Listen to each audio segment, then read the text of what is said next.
Hello, welcome to another video by Moxie Marine. In this video I'm showing a Mercruiser 3.0 liter engine. It's a brand new rebuilt engine. This engine, the block was destroyed by slinging a rod, so I rebuilt it with a core 4-cylinder engine. This particular engine apparently is an older style block for the, I think they call it the 140 or 2.5 or something, but it's similar, but it's got some differences. The difference is that the starter, the bolts that hold the starter on, see this out of your way, that bolt there and the other bolt are right in line with each other. This is the older style block, so this bolt and the bolt on the other side are straight in the line like this.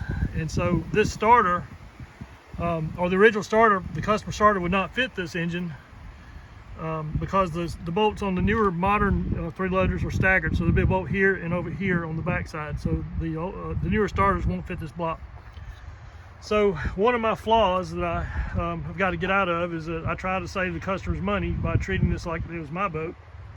And I tried to save money. The starter that I used on this engine came with the core block. And it was of unknown condition. I tested it, I put it up in there just like you see, hooked batteries to it and ran and turned it over. Everything worked fine. But the day I put it in the boat, it stopped working. So I'm learning expensive lessons time-wise that if you have a used part that I don't know its condition or don't know if it's not the customer's original part, and then I'm definitely going to have to start buying a new starter, a new alternator, whatever. If it is the customer part and they tell me I had no problem with the starter, it worked fine, and the starter tests out here, then I may reuse that. But if it's a starter that I got, or an alternator, or any kind of component that is of unknown condition, even if it works, even if I test it, it works, I'm not using it because it's costing me a lot of time and it's hurting me, my customers, and everybody after this customer. So I've now got this up in air, and I've got it connected to a battery, and I've turned it over a few times so it works. The reason the engine is up in the air is I had to pull the motor back out of the boat because the bolts that came with the starter, this bolt in particular, were too long. It's bad enough to try to get this starter mounted up on this engine upside when you're trying to reach in and put the bolts in upside down and you almost can't get to them. It took a good 2 hours just to get the old starter back off. And once I had the old starter off, I tried to put this new starter on, and this bolt was about a 1/4 inch too long. It kept bottoming out in here. I didn't know if it was because of the bolt or because some feature of the starter was hitting the block and wouldn't let the starter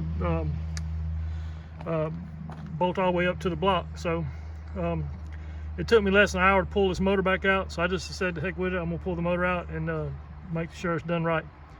So that's where we are. I've got the starter on here, it's working, and I've tested it, and I'm about to put the motor back in the boat. So this is again, when you run a business, you have to make decisions, and economical and wise decisions, and sometimes I don't make those kind of decisions because I still treat these boats as if it was my boat, and I also try to save. The problem is I take pride in trying to save my customers money, but sometimes that pride gets me in trouble. So, and this is one of those cases. I should have bought a new starter from the get-go. Never should have tried the old starter. All right, so we got a new starter on here. About to put the motor back in the boat and see if we can get this thing going. Thanks for watching.